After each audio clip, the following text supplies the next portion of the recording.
Coming to you from the Deep South, this is the Blue Collar Leadership Podcast. High-impact leadership is not reserved for leaders, and it has nothing to do with your position, title, or rank. However, it does have everything to do with your character. It's time to climb to the next level and beyond, personally and professionally. Now, let's start making it happen with your host, Mac Story. Hello, everyone. Thanks for stopping by the Blue Collar Leadership Podcast today. You're in for a special treat. This is a bonus series where I'm introducing my personal friend and mentor, Mr. Jimmy Collins. Jimmy was the former president and COO of Chick-fil-A, and he was Truett Cathy's third corporate hire in 1967, I believe was the year. And Jimmy basically worked side by side with Truett, building the Chick-fil-A brand from startup to $1 billion, that's with a B, in sales by the year 2001. And that's when Jimmy retired with nearly 33 years of service on May 31st, 2001. So you're in for a treat. Jimmy has wisdom like you can't imagine. And he's going to be talking about followership. And he's got 2 books. If you like these stories, you love the way he's telling them, a lot of these stories are in his books. Not all of them, but then also the books are full of many more stories, just like the ones Jimmy's going to be sharing, full of wisdom. So the 2 books are called Creative Followership in the Shadow of Greatness. And the other one is Jimmy's Stories. They're available on Amazon. And I highly encourage you to follow Jimmy. And he's got articles and things like that on Facebook and LinkedIn. And he'll actually interact with you there. That's actually how I met him. I met him through LinkedIn, and then set up a lunch with him. And he was gracious enough to give me about 2 hours of his time at Truett's original restaurant, the Dwarf House Grill up in Hapeville, which Truett opened in 1946, I believe. And so it's still open as a Chick-fil-A there now, but back when it first opened, it was a hamburger joint. But you'll hear about some of those stories. But I really, really hope you enjoy this, and reach out to Jimmy and let him know. And just so you know, this is a 3-part special series, this interview series. First episode comes out May 15th. Second episode comes out May 22nd. Third episode is May 29th. All those dates are Wednesdays.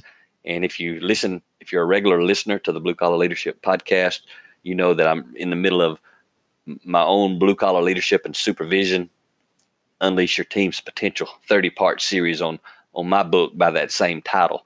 And that's not going to be interrupted. Those episodes release on Friday mornings. So these special series episodes, any interviews I do with people, they're releasing on Wednesday mornings. So just kind of bonus sessions in between. But I really hope you enjoy it. You've heard me talk enough. Let's turn the mic over to Mr. Jimmy Collins and let you absorb some wisdom. Have a great day. Hello, everyone. Mac Story back with you today on the Blue Collar Leadership Podcast. Second part with my friend, and I consider him a mentor too, and he mentors me far more through his books than in person, but I have the privilege of calling Jimmy Collins my friend. And if you haven't listened to the first part, make sure you go back and grab that. And today we're going to just jump right into this one, and I'm gonna ask Jimmy. I know his books. They both of them have Proverbs 27:18 in the front. Tell me what that is and what that's about, Jimmy. Mac, when I decided that I was not a leader and that I was a follower, I was very much aware about how did I come to this conclusion. And one of the things that struck me was that I had been particularly impressed with a proverb, and so I look back at this, and I realize now how all of this happened. You know, sometimes things develop in our life, and we don't think much about them at the time, but we look back and realize that was a significant experience. Yes, sir. And I think about this proverb because when I read it, it said, "He who tends the fig tree will eat its fruit, and he who cares for his master will be honored." And I thought, I remember now how that came about to me. And I'll tell you how it happened. I was in the fourth grade, 10 years old, and at our elementary school, now I'm going to back up a little bit, this would have been 1946. Okay. Right after World War II, things are beginning to start back to normal. And at our elementary school, every afternoon, this guy came to our school. He was the hunky man. The hunky man? Yeah, you don't even know what a hunky is, do you? No, sir, I don't. No, well, most people don't today. You're going to tell us, though. I'm going to tell you. Okay. So the hunky man came, and he had this cart, a three-wheel cart, bicycle style, and the back of it was a regular bicycle that he pedaled down the street. So two wheels in the front. Two wheels in the front, and they were on an insulated bin. And this insulated bin had dry ice in it. Oh, okay. And he carried in that hunkies and other kinds of ice cream. Oh, hunky is an ice cream. Hunky is... is. It's a vanilla ice cream bar Okay. on a stick dipped in chocolate. And it was popular, so people called him the hunky man. It was very popular. And that was a local generic, I guess you could say. Okay. And the hunky, he sold hunkies. They sold for a nickel, 5 cents. But he also sold Eskimo pies, but they sold for a dime.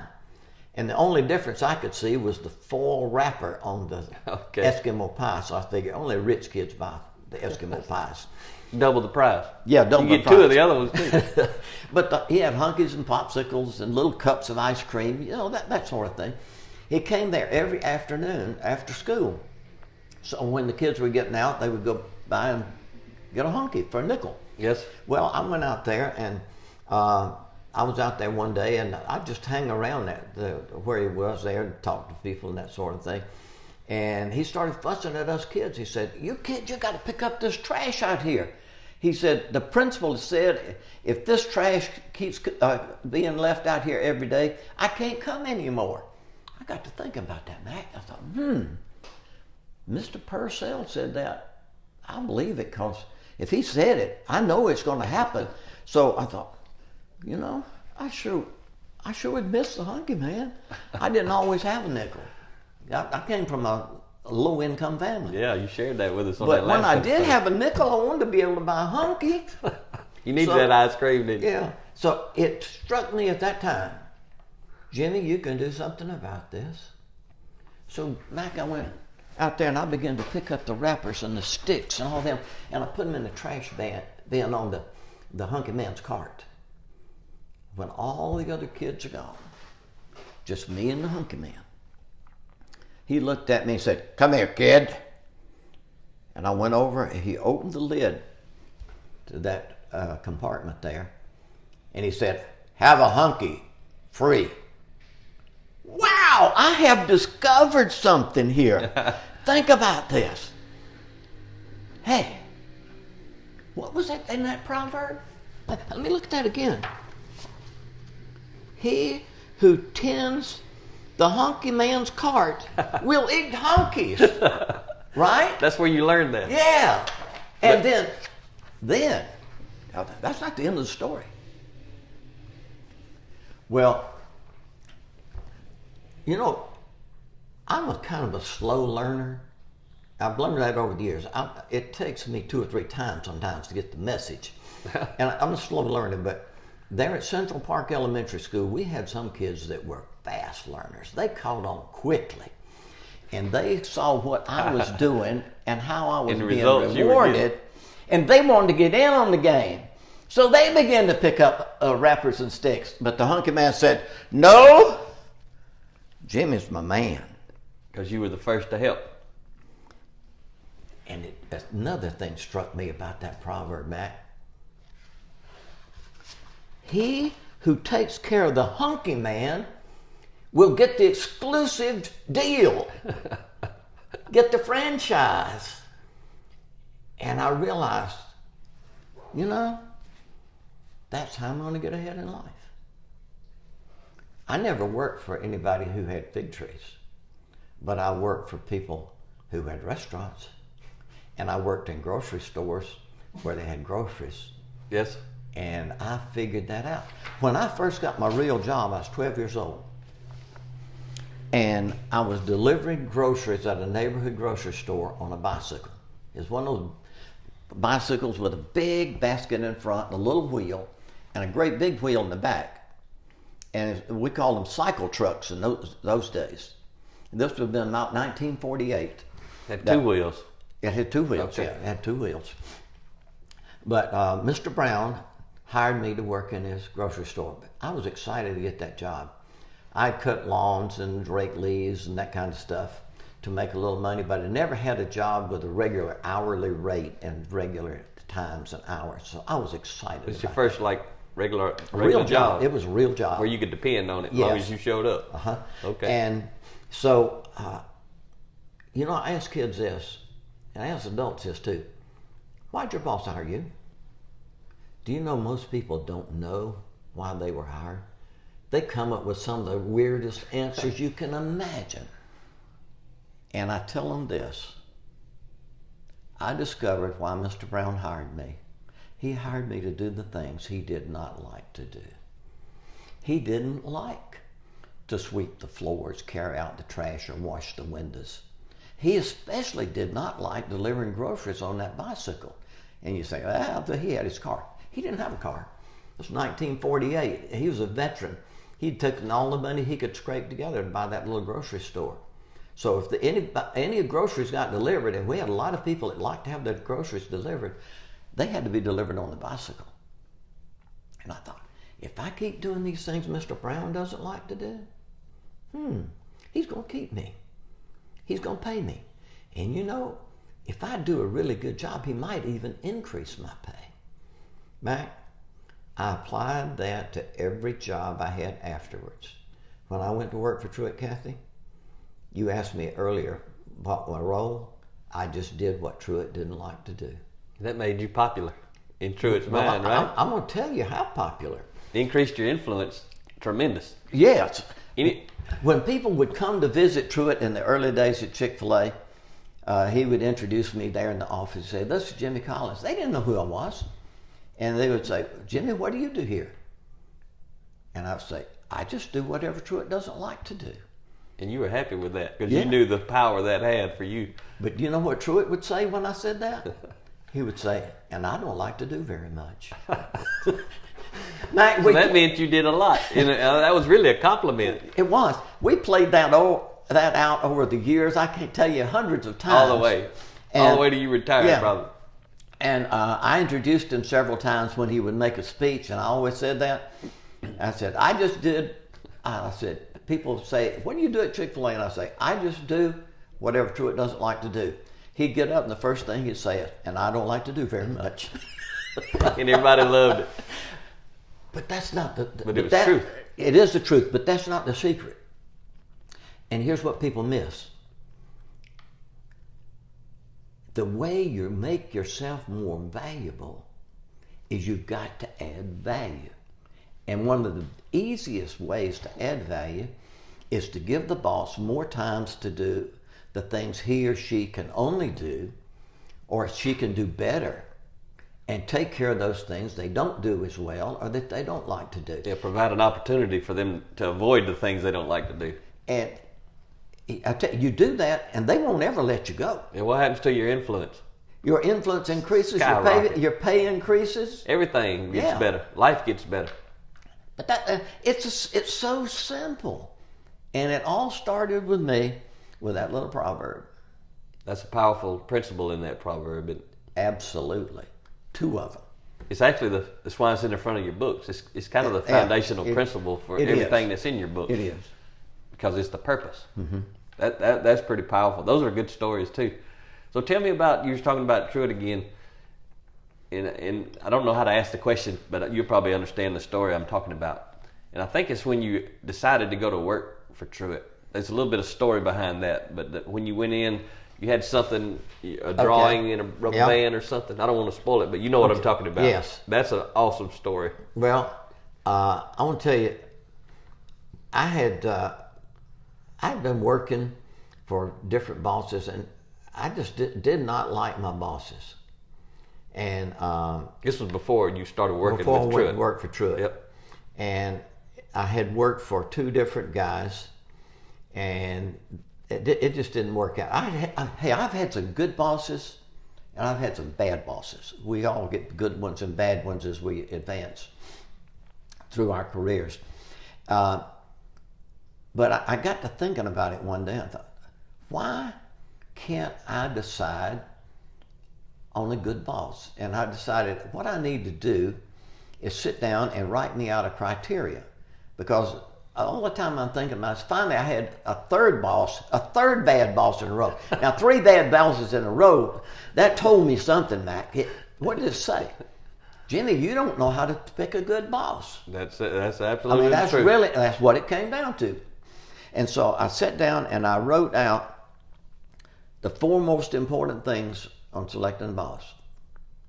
Number 1, I will only work for someone that I can respect, someone I can look up to. And I said that to myself, I will not work for someone who is a lesser person than me. I want to work for someone who is a better person than me, because I want to grow personally. And number 2, I will only work for someone that I can learn from, because I want to grow professionally. And number 3, I will only work for someone who is building or growing something, because that's where the best people are attracted. And if I'm going to advance my career, I need to be somewhere where things are happening and I can work with really good people. And number 4, I will only work for someone who respects my point of view and will let me make decisions. That's an awesome list. If you listen, hit rewind a couple of times and go back, get that list down, get your notepad out. If you're driving, just remember what number, how far into the episode you are. Those are 4 amazing things, because you can lead yourself to a great boss if you actually look for that criteria. Right. Well, Mac, I could not find that boss. But you wanted him. So I thought, well, I'm not a lesser person myself. I'll just go to work for myself. And I went in business for myself. And you know the result? I had 4 bad bosses in a row.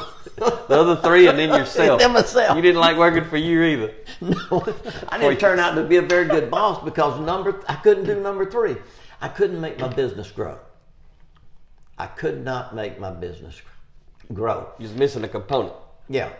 So when Truett told me that he was going to expand Chick-fil-A, and he asked me would I be interested in coming to work for him, I said, Truett, I think I would. And I began to talk with him about it. And at the time, I was working with him. I had helped him in the design of several restaurants, by the way. As a consultant? Yeah, as a consultant. Paid. Mm-hmm. Okay. And I was helping him with one. This was going to be the 2nd Chick-fil-A mall store, and it was going to be at Oglethorpe Mall in Savannah, Georgia. And you still were not a Chick-fil-A employee? No, I was consulting an independent still. consultant, yeah. But I was designing that restaurant for him. Now, most of my clients, when I would design a restaurant for them, they'd give me the menu, tell me the special things they wanted, introduce me to their architect and their interior designer, and we'd come up with the design. Well, not Truett. When I did work for Truett, he'd come and stand up by my drafting table and stand there and he'd say, well, I don't see that, let's do this. And he couldn't read plans very well, so I made him little pictorial sketches of the different workstations, and we put them together, and that was the restaurant. And we just gotten through with that for the remodeling of the Dwarf House in Havel at the time. And so we were working on this in Savannah, and I took him a preliminary plan to look at. I must have 12 or 20, I don't know how. He didn't like any of them. Not one of them did he like. He turned them all down? Yeah, turned them all down. Customer can do that, can't he? Yeah, they can. He's paying the bill. So it came the day that I needed to tell him whether I would come to work for him or not. He was going to expand Chick-fil-A. And my wife and I thought about it, we prayed about it, and said, I'm not going to work for Truett Cathy because he'll never let me make any decisions. He wouldn't satisfy point number 4. You were serving the customer, but you didn't like serving the customer who made you have to... Well, I wanted to be able to make decisions too. You wanted some flexibility. Yeah, and I didn't think he was going to let me make any. The other 3 I liked it, Personal development, professional development, growing business, decision making. Uh-oh, we got a barrier here. So my wife and I decided I will not go to work for Truett Cathy. Because that's micromanaging, what a lot of people call micromanaging. Yeah. And that's what was happening to you, and you didn't like it. No, I didn't. I wasn't going to put up with it. And I didn't. You didn't have to. No. We don't have to. We got a choice when it comes to the jobs that we work. This Absolutely. is a free country. Anyway, so I showed up at his office, and I had another design. I'd put a lot of work into this one, Mac. I'm telling you, lots of work. And I was supposed to tell him that day whether I was going to come to work for him or not. And so he said, I got to know today if you're going to come to work for me or not. I said, well, let's look at the drawing first. And he had not seen that He had drawing. not seen this drawing. So he went in his office and we sat down, and I started unrolling the plan. I was going to push the rubber band off, push the rubber band off a roll of paper. Yep. And he said, what do you think about what you've got there today? And I stopped rolling the rubber band. I said, Truett, this is it. If you do it like this is going to be a winner. And I started rolling the rubber band again. He said, okay, that's what we'll do. What? The rubber band's not off. And he says, that's what we're going to do? He hasn't even seen the plan. So he had a shift. You saw something different at that moment. And I thought, Mac, I'm convinced it was divine direction. Because if he had not said that, I was not going to go to work. You had already kind of decided that, right? And he didn't know that. He did not know that. But I finished rolling the rubber band. Oh, they stopped me at that point and said, well, I want to know, are you coming to work for me or not? And I said, yes, sir.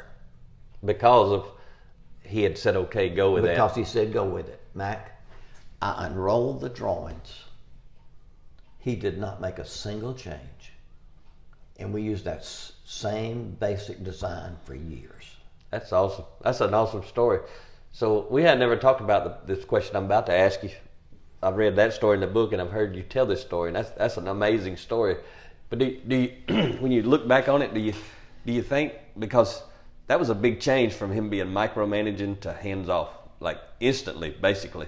You think he was kind of micromanaging before so he could clearly show you what he wanted, so when he turned you loose, you'd kind of have some idea, and then he just let you go? Or what do you think? You said divine intervention. I think it's divine direction, but you touched on this same thing this morning in the post you put on Facebook. Yes, I shared a post about just so the people listening will know what you're talking about before you tell that whatever you want to add to it. I shared a quote, something I say a lot of times, that if you're not intentionally gaining experience, you're going to be left behind by those who are. Well, and you said another thing too. Oh, the other part that I wrote up. Go ahead. But I have this friend. She's a woman. She's no longer a spring chicken. She's an older woman, and she told me one day. She said, "Hey, I got a new job. I got a good job." And she was telling me about it. She was so excited about it. And then it was maybe a month or two later, I saw her again. I said, how's your new job going? I'm going to call her Mary. That's not her. Okay. I said, Mary, how's your new job going? She said, I quit that job. I said, you quit that job? Why? She said, they wanted me to do things that were not on my job description. And she said, I wasn't about to do something that wasn't on my job description. They weren't paying me for that. And I thought to myself, oh, goodness gracious, Mary, you needed that job. Matt, they may have been testing her to see if she was capable of handling more.